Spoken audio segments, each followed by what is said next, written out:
Durante anos, a matemática da colorimetria capilar vem sendo ensinada na tentativa de ajudar o profissional cabeleireiro nos seus trabalhos com cores para cabelos. Contudo, é de se admirar o porquê, na maioria das vezes, as contas feitas, ensinadas por muitos, não alcançam os resultados pretendidos. Se você é um cabeleireiro profissional, muito provavelmente já deve ter feito este questionamento, não é mesmo? Em suma, o que nós vamos discutir aqui através deste vídeo poderá mudar completamente a sua maneira de ver a matemática da colorimetria. Certamente isto poderá ser um grande abridor para um mundo mais abrangente no que tange a cor para cabelos, ou seja, para os cabeleireiros no vasto mundo da estética capilar. E para compreender melhor este tema, teremos de falar um pouco sobre as colorações para cabelos e como elas funcionam. Está pronto? Então vem comigo! Se é a sua primeira vez por aqui, permita-me apresentar. Meu nome é Carlos Cruz, eu sou especialista em colorimetria capilar e visagismo e sou autor deste livro aqui, The Colorist Mind, A Mente do Colorista, lançado recentemente em Portugal. Atualmente eu vivo na Europa há 5 anos e tenho tido o privilégio de conhecer cabeleireiros por toda a parte do mundo, o que me deixa encantado. Enfim, desenvolvi uma metodologia de ensino chamada Mind in Color, que consiste na ideia de ajudar o cabeleireiro a pensar cor, seja ele experiente ou iniciante. Dito isto, vou deixar aqui um link da página do livro, dos cursos online que tem, presenciais também, e aí depois você dá uma vista de olhos, tá bem? Um pequeno aviso antes de começarmos. Como eu já disse, este vídeo é longo e é destinado ao profissional cabeleireiro, portanto eu sugiro que, se você não tem tempo, como eu já disse, coloque lá nos seus favoritos para que você possa assistir esse vídeo a hora que você bem entender. Coloração capilar ou tinta para cabelos. Como mencionado anteriormente, para conseguirmos compreender verdadeiramente a chamada matemática da colorimetria capilar, temos de perceber o real funcionamento das colorações, ou seja, se elas são colorações ou tintas, tá bem? Então existe aí um ponto que nós vamos trabalhar aqui.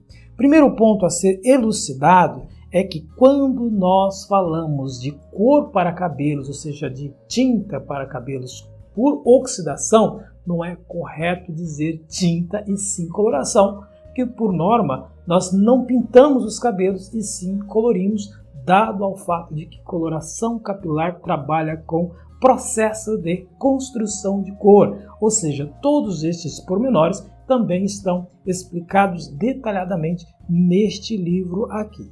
Portanto, eu quero fazer um pequeno adendo que, como este vídeo é longo, como eu já disse, eu vou mencionar alguns textos deste livro, que vai ser o quê? A oportunidade que você vai ter de conhecer uma parte do livro sem mesmo adquiri-lo, e depois, se você achar interessante, você vai adquirir o livro. Fica comigo que eu vou entregar este conteúdo para você até o final.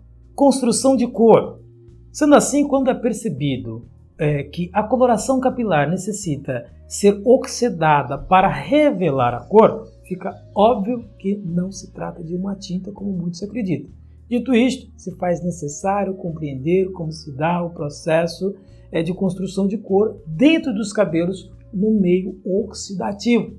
Em resumo, estamos a falar de minúsculas moléculas de cores depositadas dentro do cabelo. Para isso temos as chamadas metatintas, paratintas, precursores de cor, corantes leucos, acopladores em meio alcalino e oxidativo. Em suma, temos todo um processo organizado e que, quando exposto ao meio alcalino e ativado, principalmente pelo peróxido de hidrogênio, temos então a cor propriamente revelada dentro do cabelo. E a este processo damos o nome de construção de cor. Perceba o raciocínio que nós estamos montando. Agora, o que é colorimetria? Creio que depois de tudo que já tratamos até aqui, as coisas devam estar a ficar mais claras na cabeça do caro leitor.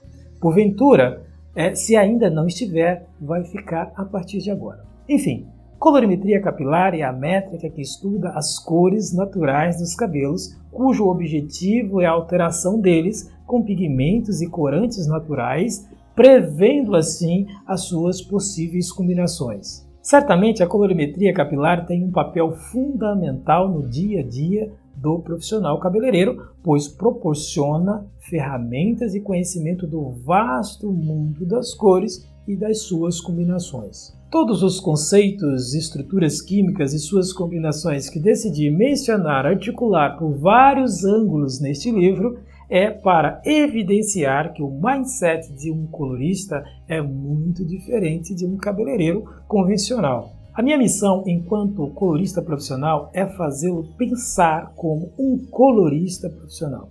O estudo maciço e profundo dos processos de construção de cor já abordados nos capítulos anteriores é de certeza muito intenso e cansativo. Sendo assim, apesar de saber que não é muito agradável ler e estudar este tipo de assunto, sei também que o cabeleireiro normalmente não gosta de ler esse tipo de conteúdo. Contudo, continuo a insistir que não há outra forma de se tornar um especialista em algo se isso não for explorado de todas as formas possíveis. Por exemplo, os médicos. Quantos anos eles estudam para se tornar doutores ou serem titulados como doutores? Quantos anos devem ter de experiência para poderem se formar? Tenho sido polêmico algumas vezes e duro em outras, mas o meu maior interesse aqui é estimulá-lo a estudar e experimentar o vasto mundo da colorimetria capilar. Compreenda, pode até ter muitos que insistem em trabalhar por receitas prontas, outras até milagrosas. Entretanto, quando aquela determinada configuração não se encaixa, é hora do desespero. E qual é o segredo, então? Aprender a pensar cor. Se pretende ser um especialista em colorimetria, seja cauteloso e tenha cuidado com as informações que circulam por aí. Colorimetria capilar vai muito além da mistura das 3 cores primárias e secundárias, por exemplo. Portanto, posso afirmar que está diretamente ligado a como você pensa cor. Nas próximas páginas vamos nos divertir um pouco e certamente o seu mundo começará a mudar completamente. Ao longo dos anos, aprendi a encarar o estudo da colorimetria capilar como uma filosofia de vida, assim como o visagismo, ou seja, gosto da ideia de que tudo o que fazemos para pessoas. Foi a pensar desta forma que criei a ideia de pensar cor. Texto do livro The Colorist Mind, A Mente do Colorista. Ainda está por aqui? Lembre-se de lembrar de deixar o seu like e comentar o que você está achando dessa história toda, ok? Vamos continuar? É possível que neste momento você já deva estar a pensar: se colorimetria capilar é uma métrica, ela pode ser formada. Simples assim. Em tese, sim. Contudo, o que nós acabamos de aprender sobre o processo de construção de cores pelas colorações por oxidação. Ou seja, parece que aqui as coisas começam a ficar um pouco fora da caixa, você não acha?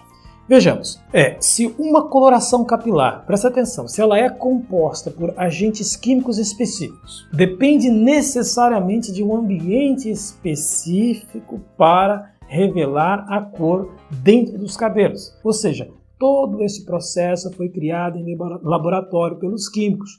Portanto, como então nós cabeleireiros seríamos capazes de somar algo que não sabemos a quantidade?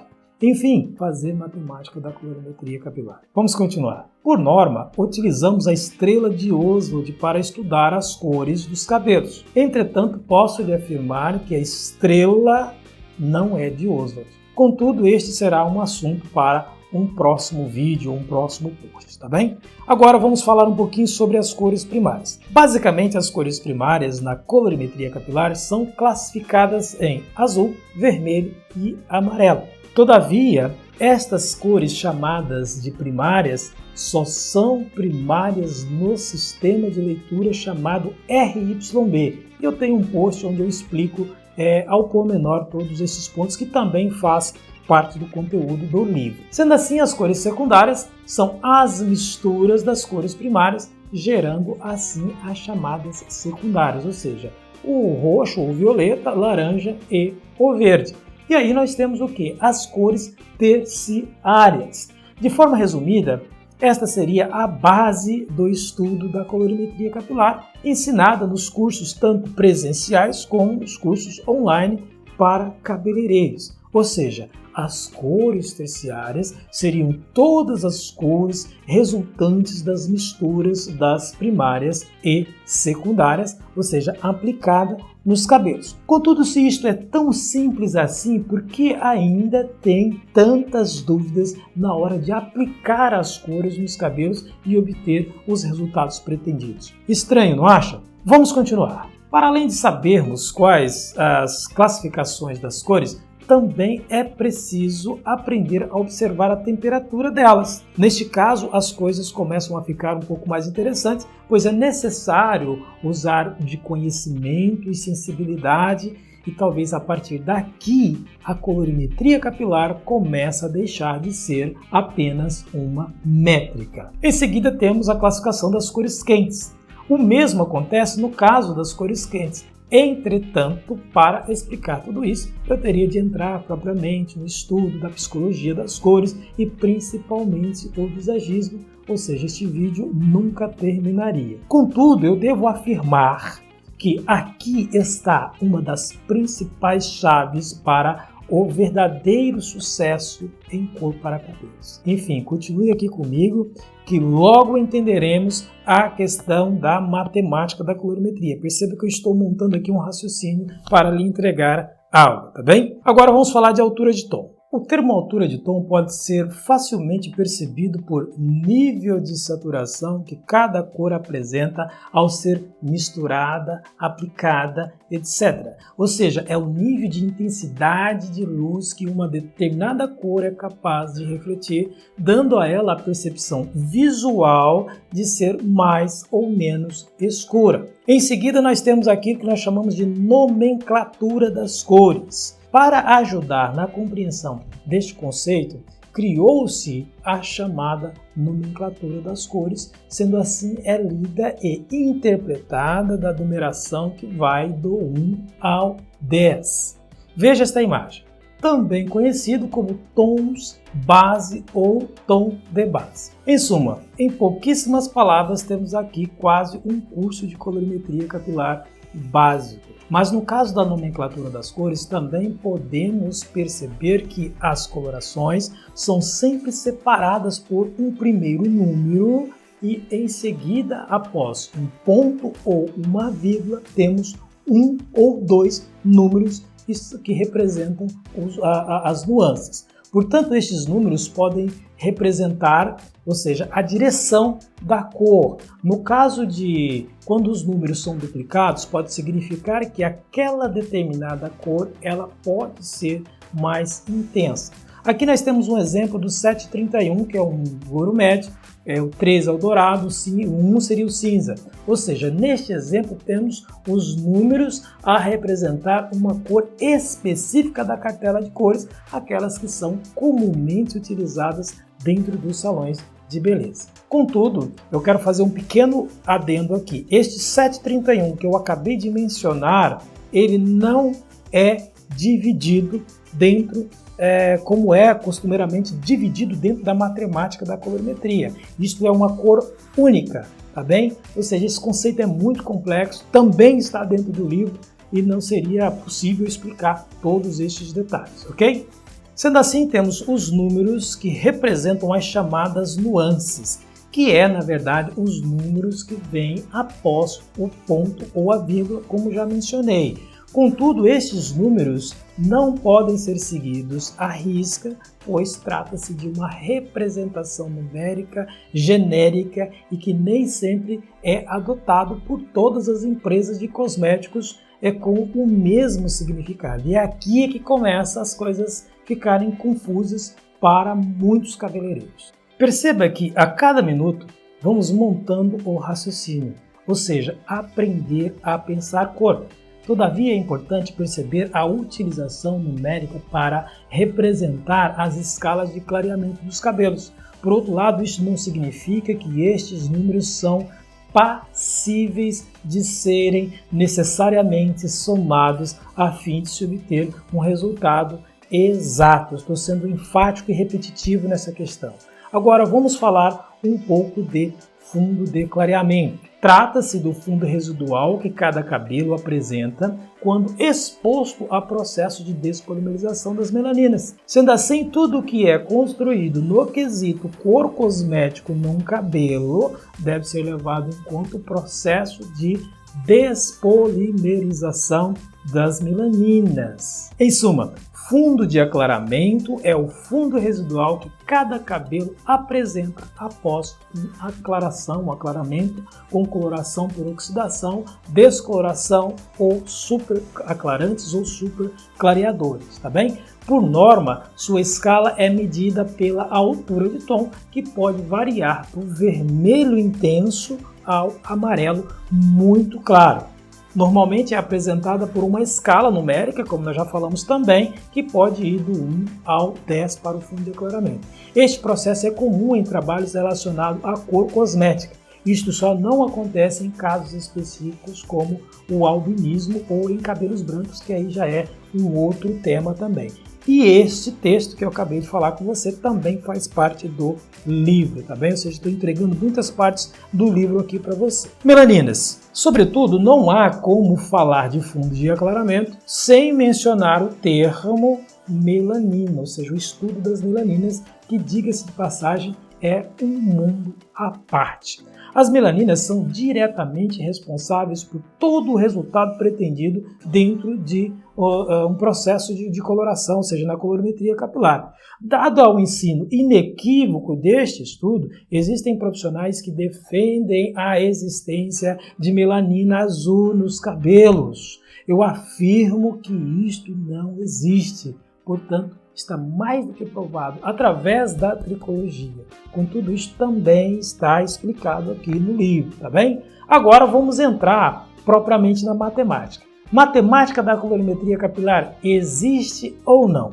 Vamos lá. A matemática das cores, a meu ver, é um dos assuntos mais importantes na colorimetria capilar. É um tema complexo e que exige bastante sensibilidade para o entender, o que explica o motivo pelo qual muitos não conseguem assimilar o estudo, o que pode gerar interpretações extremamente confusas. Por outro lado, é muito comum no ensino da colorimetria capilar a crença de que é possível somar pigmentos a partir dos números pelo qual as colorações são representadas, dividindo os reflexos primários e secundários. Confesso que eu também os fiz, pois foi a maneira que me ensinaram, ou seja, da maneira que você aprende, você vai passando para frente. Agora, a experiência, presta atenção na experiência. Após anos de estudos de experiência em laboratórios com químicos responsáveis pela criação das cores, passei a compreender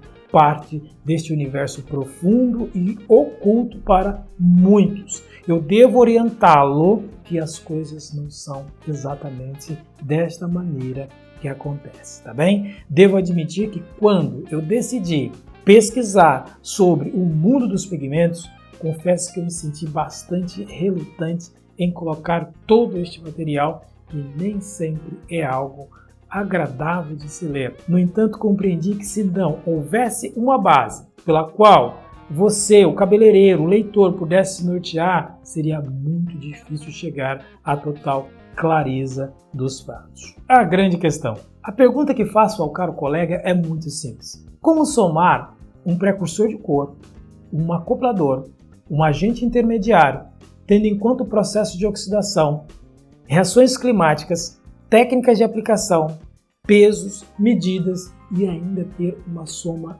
exata para tudo isso. Sem contar que nós, cabeleireiros, nem sequer sabemos por onde passam todas essas questões químicas. Portanto, é com este raciocínio lógico que tenho ajudado milhares de profissionais cabeleireiros em toda a parte do mundo a compreender a colorimetria capilar de uma maneira simples, livre e contemporânea. Quando pergunto se a matemática da colorimetria existe, é claro que eu estou a estimular você a pensar. De fato, matemática existe em tudo que fazemos, em tudo que pensamos, mas para o que se refere à cor para cabelos, serve apenas como um norteador para nos dar a direção de resultados esperados, mas não podemos acreditar que isto seja exato. Agora nós vamos compreender o porquê. Vejamos esta imagem. Se o caro leitor é um cabeleireiro, certamente já deve ter estudado isto em algum curso de matemática da colorimetria. Contudo, a grande questão é que nos garante que esta numeração é composta exatamente pela percentagem representada aqui através destes números. Caso o caro colega não saiba, a coloração que costumeiramente chamamos de base ou cor natural tem muito mais pigmento em sua composição do que propriamente um vermelho intenso, por exemplo. Tudo isso dado ao fato que uma coloração base que chamamos de natural, na verdade é uma tentativa de imitar a cor natural dos cabelos. Por outro lado, um vermelho intenso bastaria apenas um tipo de precursor de cor ou acoplador com o fim de revelar o vermelho. Agora eu vou colocar aqui para você um trecho de uma aula que eu fiz, que inclusive está disponível aqui também no meu canal, caso você já tenha visto, que gera aí uma maneira mais prática para você pensar naquilo que eu estou estabelecendo neste vídeo aqui tão longo para você. Quando eu faço esse tipo de pergunta para vocês, ou seja, existe matemática da colorimetria, eu sei que isso gera aí uma indisposição interna na cabeça de muitos profissionais, principalmente quando eu coloco essas coisas na internet.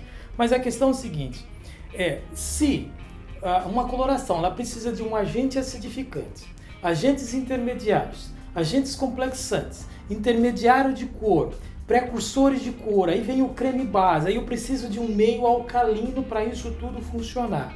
Agora, como que eu vou conseguir fazer matemática da colorimetria? Presta atenção, ou seja, nós temos aqui, imagina que isso seja os agentes acidificantes, intermediários, complexantes, né, e precursores de cor, então, ou seja, cada um nós temos aqui um precursor de cor, um intermediário, né, e enfim, nós temos essas coisas todas. Então, uma coisa que talvez o cabeleireiro não pensou, ou não sabe, ou não foi ensinado, é que estas moléculas, elas entram no cabelo, elas entram de maneira incolor, ou seja, ela precisa de um processo de oxidação, né, em meio alcalino, para que essa química aqui comece a funcionar dentro do cabelo. É isso que vocês precisam entender. Agora, é ensinado que as cores do cabelo é construída com as 3 cores primárias, que é o azul, que é o vermelho, que é o amarelo. Isso é a maior mentira que existe. Até porque azul, vermelho e amarelo vem do sistema RYB, que também não é um sistema testado pela ciência. Olha só a loucura. É você pegar aqui, por exemplo, um 6.34. Então é ensinado que o 6, que é o base, tem 50% de reflexo. O primeiro reflexo depois do ponto é 30% de cor, não é? E o segundo reflexo, que seria o 4, ele tem 20% de cor, ou seja, o 6 teria 50%, o 3 teria 30%, que seria o dourado, e o 4 teria 20%. Agora, dentro dessa proporção aqui, dentro desse esquema, como a cor é construída em meio oxidativo, como que vocês acham que isto aqui pode ser possível? Enfim, depois de todos esses pontos tratados aqui, se a matemática da colorimetria não existe, pelo menos da forma como é ensinada, existe então uma outra maneira de pensar a cor? Existe um outro caminho para que o cabeleireiro possa estar livre destas falácias? Eu digo que sim. Entretanto, ainda é algo não mencionado no universo da colorimetria, mas que, se compreendido na íntegra, pode perfeitamente livrar qualquer cabeleireiro do uso da matemática da colorimetria. E é exatamente isto que se pretende com este livro aqui, ou seja, ensinar o cabeleireiro a pensar cor de forma automática, sem fazer contas, sem sofrimentos e mais com segurança. Eu vou deixar alguns links aqui na descrição, caso você queira saber um pouco mais sobre este assunto, tá bem? Lembre-se de deixar o seu like e de comentar o que você aprendeu com tudo isto, ou seja, se você concorda ou não, tá bem? Um forte abraço e até o próximo conteúdo.